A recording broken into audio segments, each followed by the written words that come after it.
At Christmas, I gave my brother a sealed envelope. 3 months of his rent. He smirked and said, tries to compensate for being a loser. Everyone laughed. I took it back and said, rot in your own mess. What happens when Trump tries to silence Touré but the bullet misses and the continent listens? This isn't a rivalry. It's the sound of power cracking when the empire fires first and the target refuses to fall. Because sometimes, what doesn't die becomes impossible to bury. Follow this channel to see what comes next. Because Traer isn't finished, and neither is the fire he lit. The first bullet struck the edge of the compound gate at 5:42 a.m. It echoed down the corridors of Ouagadougou like a wake-up call from something older than war. By the time the guards responded, the shooters had already vanished into the alleys behind the mango market. What remained was smoke, a dead perimeter hound, and the unmistakable scent of betrayal. President Ibrahim Traoré didn't flinch. He had been awake for hours. Sleep was a luxury he hadn't trusted in weeks. The intelligence reports had grown more cryptic by the day. Shadows moved where allies once stood. Investment meetings were rescheduled without notice. Journalists arrived asking questions no one should know to ask. He stared at the crater left on the wall near his private quarters. Close. Too close. In another part of the city, the embassies whispered. A French diplomat, lips thin from decades of carefully measured neutrality, leaned in over an espresso and muttered, he should have died this morning. In Burkina Faso, such phrases weren't metaphors. They were warnings disguised as regret. Inside the National Security Bureau, a manila envelope arrived under no name.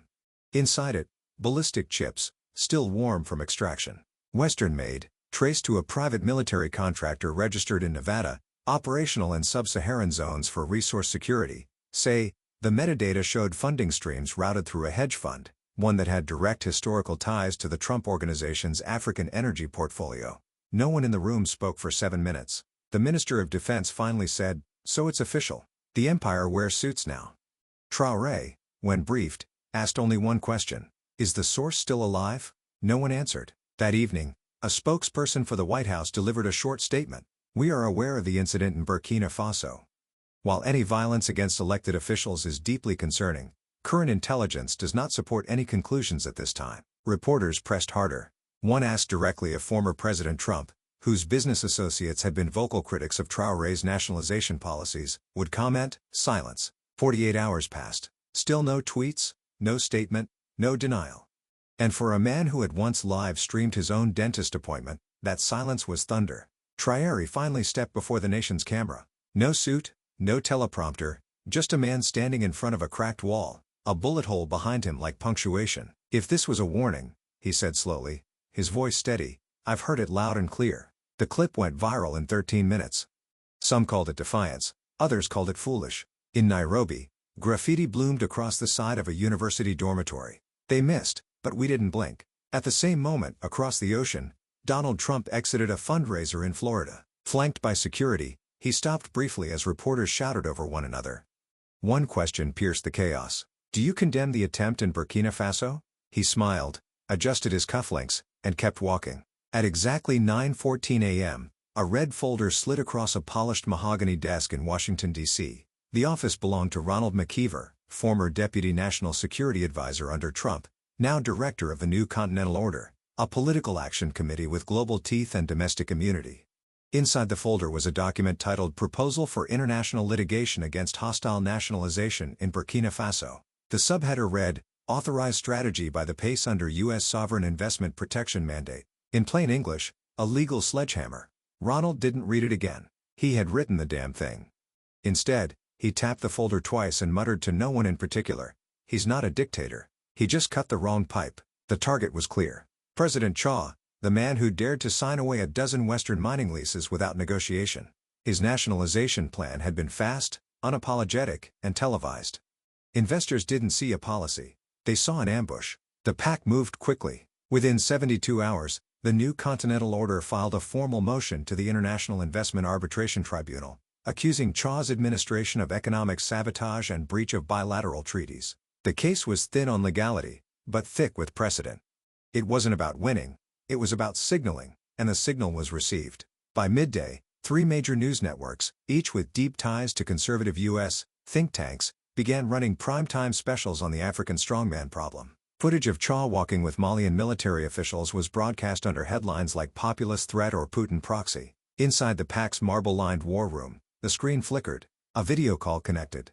The image sharpened. Donald Trump, grinning mid-sentence. He wants to nationalize? He said, shaking his head. Then let's globalize his consequences. No one laughed. They didn't need to.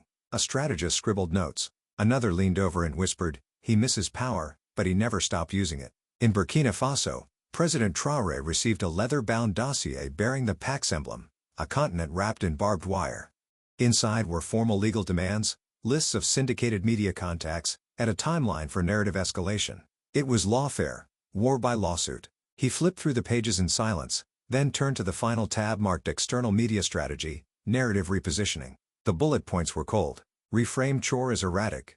Highlight resource instability. Undermine regional alliances. Suggest foreign influence. Seed doubt.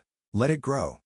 Later that evening, in a darkened wing of the palace, Traoré stood alone in front of a wall-sized map of Africa. In his hand was a red grease pencil. He circled Niger, Chad, Ghana, the DRC, countries where US-based PACs had filed resource disputes over the past decade. One by one, he crossed them out. Then, in thick strokes, he wrote beneath the map, they don't need flags. They have contracts. Outside, the market stirred. Gold futures tied to Burkina Faso's southern mines dropped 6% overnight. One New York anchor scoffed. This isn't governance. This is asset seizure in a suit. But the quote that traveled wasn't from any anchor or official. It came from a leaked memo quietly circulated among activist circles. A line pulled from Ronald McKeever's desk repeated across forums, university halls, and city walls. He's not a dictator. He cut the wrong pipe. The next morning, someone spray-painted those words in black across the gate of the U.S. Embassy in Dakar. The air inside the Addis Ababa Summit Hall was thick with protocol. Flags aligned like obedient soldiers, nameplates polished to reflect artificial light. Delegates adjusted ties, clicked pens, waited for the usual string of cautious platitudes. Then Troyer walked in. No tie, no script, no entourage. Just a man in a loose khaki shirt, scars unhidden, voice uncoached. Some called it arrogance, others, trauma. But when the microphone clicked on, the hush that followed wasn't of politeness, it was of recognition. I was told to be careful with my words today, he began, to consider the impact on markets, alliances, feelings, but dignity does not negotiate. The phrase dropped like a flare in a minefield. Cameras shifted. Aides looked down at devices. Somewhere, a State Department observer whispered, "Oh, he really said it. When we defend our soil, we're called aggressive. When we nationalize our minerals, we're called unstable. When we speak without asking permission, we're called dangerous. So let me be clear once and for all. If dignity threatens you, then perhaps it's not us who are dangerous." 17 minutes, one standing ovation, and a firestorm that would cross oceans before the applause ended. Within hours, Fox News ran a full-screen Chiron, Touré, the Chavez of West Africa. A panel of pundits debated whether his speech constituted ideological warfare against Western values. One smirked, he's reading from the old anti-imperial playbook. Someone get him a new script. But the backlash wasn't limited to talking heads. A leaked document revealed that Trump's legal team had sent a formal request to the African Union demanding the removal of Chaw's speech from all digital archives, citing dangerous incitement and misinformation targeting former U.S. officials. At the same time, a tweet began to circulate, deleted minutes after being posted by a former senior Trump advisor. Africa needs discipline, not defiance. The tweet didn't disappear fast enough. Screenshots exploded across social media. By morning, it had become a meme and then something more. In Burkina Faso, protesters painted it on banners. Then they crossed out the word discipline and replaced it with respect. The phrase mutated. On university walls in Accra, defiance is how we survived. Dignity is how we rise. Chaw, meanwhile, said nothing. He didn't need to. His voice had already gone global. In a Paris cafe, a student uploaded the full speech subtitled in 5 languages.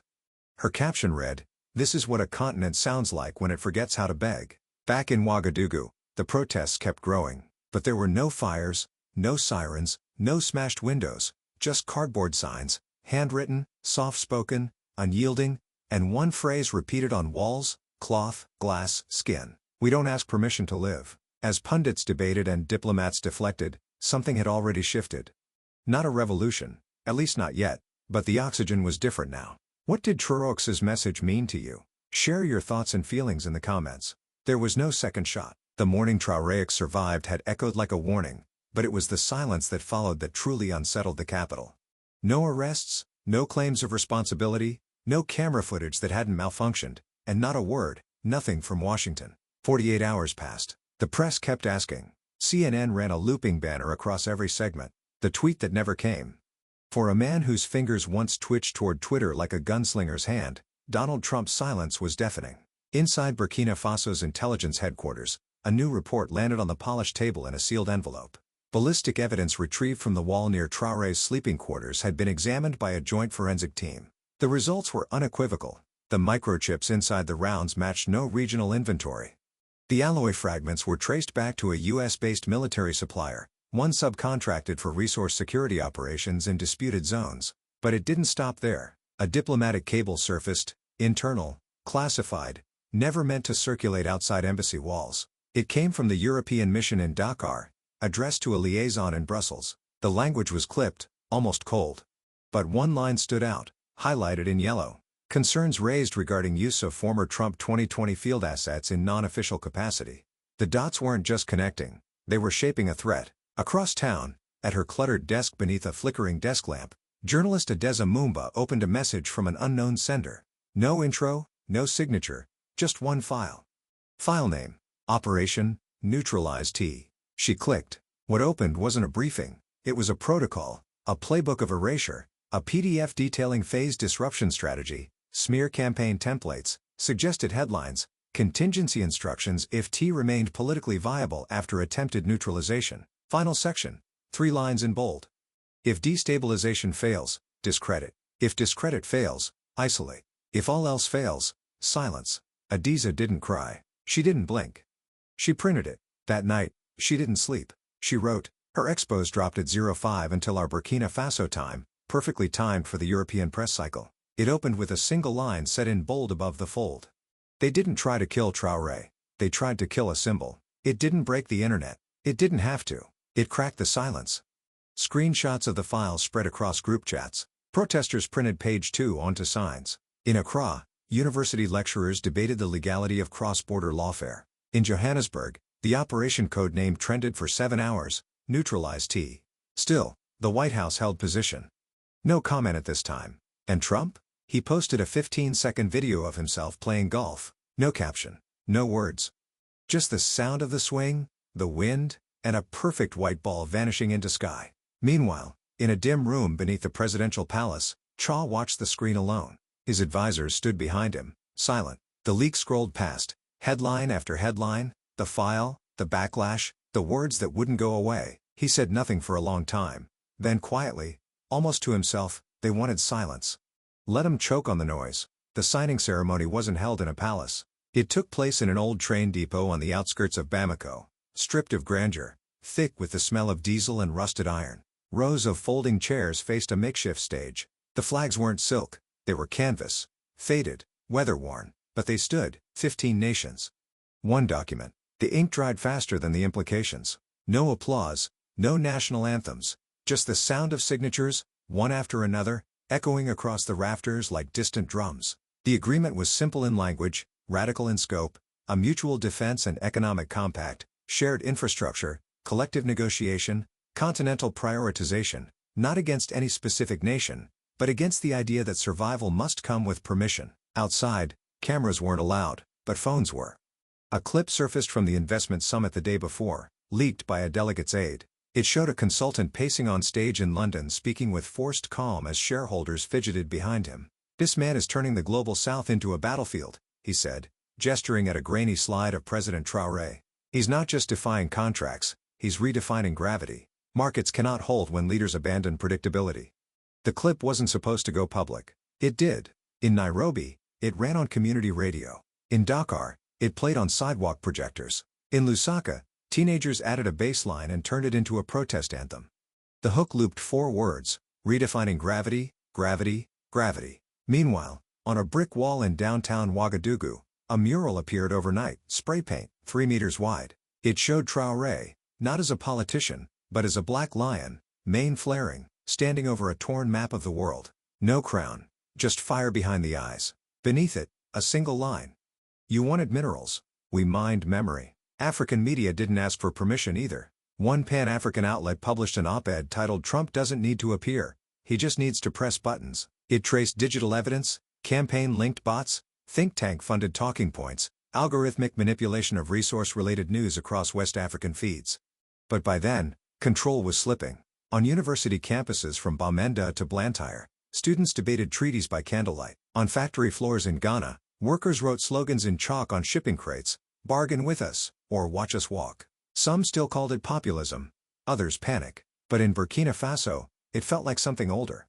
At a children's theater in Ouagadougou, a group of 11-year-olds reenacted Traoré's speech at the African Union. No one prompted them. They memorized the lines from a video passed phone to phone. When the actor playing Cha said, "Dignity does not negotiate," the parents watching didn't clap. They stood. Meanwhile, in Paris, a wall near the Place de la République gained a fresh coat of graffiti, block letters, black paint, unapologetic. Africa is not a casino for retired emperors. A city worker tried to scrub it by dawn. By noon, 3 more had appeared. Different corners, same words. Across oceans, in boardrooms and embassies, advisors warned of momentum, of the illusion cracking, of something harder to track than policy, belief. Traoré, when shown the murals and the slogans, said nothing. He didn't need to. By then, he wasn't just a man in khaki. He had become the match, and the match had touched dry ground. There was no treaty, no televised handshake, no statement of concession, only a shift. Quiet, but permanent. In the weeks following the Bamako Accord, something in the rhythm of international commentary changed. Fewer headlines, fewer attacks. The studio still filled airtime, but the tone softened. Words like destabilizing were replaced by unexpected. Populist became unorthodox. Not praise, but recalibration. And Trump? He didn't tweet, didn't take interviews, didn't even deny. He disappeared into the blur of golf carts and closed doors. A man who once branded continents, now reduced to silence. Behind the scenes, however, the war hadn't stopped. In a think tank office on K Street, a 41-page internal briefing circulated under soft embargo, title Containment Failure, the Traoré Precedent, funded by a private foundation aligned with the Trump Post-Presidency Alliance. Its conclusion was blunt. No existing deterrent model is sufficient to contain the Traoré wave. Prevention mechanisms have failed. Suggested response, structural overhaul of soft power doctrine before precedent multiplies. In short, it couldn't be stopped, not without rewriting the manual. Meanwhile, the map changed. A West African trade route once controlled by foreign contractors was now managed by a newly formed coalition. 2 ports were nationalized in broad daylight. 5 nations moved forward on a continental tax exemption for intra-African resource movement. No flags were burned, no armies marched, just paperwork signed in quiet rooms and borders that began to breathe. In a village outside Gaour, a schoolteacher leaned over a child's desk. The girl, no older than 10, had scrawled 3 words across the top of her notebook cover. Not her name. Not the date. Dignity is not negotiable. No one had told her to write it.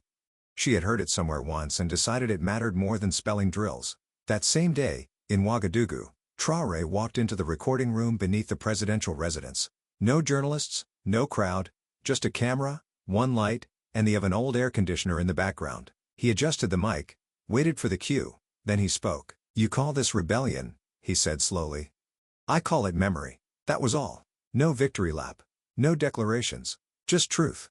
Carved like stone. The clip ran less than a minute, but was shared millions of times. In cafes across Cape Town, on projector walls in Lagos, as ringtone audio in Kinshasa. It bled through language barriers and screen fatigue, not because it was loud, but because it refused to vanish. Somewhere in Marseille, an art student stitched the phrase into denim. In Sao Paulo, a busker painted it on the back of his guitar. In Jakarta, it became a poster at a university rally unrelated to Burkina Faso at all, but the word stayed. At night, when the embers of news faded, one final frame began to spread. It wasn't a speech, not a leak, just a black screen. No voiceover, just a single sentence in white. The world isn't afraid of dictators, it's afraid of the free. President Traoré was not merely a figure who endured pressure, he was the one who redirected it. Under his leadership, 15 nations stood side by side in Bamako and rewrote the rules of engagement. Burkina Faso, once treated as expendable in global strategy, became a center of continental coordination. Multinational deals were no longer dictated in offshore boardrooms, but renegotiated in African capitals on African terms. What President Touré brought was not chaos, but clarity. He exposed the quiet machinery of coercion, economic, legal, and narrative, and dismantled it without a single concession. While others played defense, he redefined the frontier between sovereignty and subordination. While critics warned of isolation, He opened new corridors of trust between nations long held apart. More than treaties or reforms, Traoré left behind a transformed imagination, one in which African strength is not defined by who approves it, but by who dares to stand with it. And when the empire chose silence, hoping to erase his voice, Traoré did not shout. He stood still, and the world heard everything.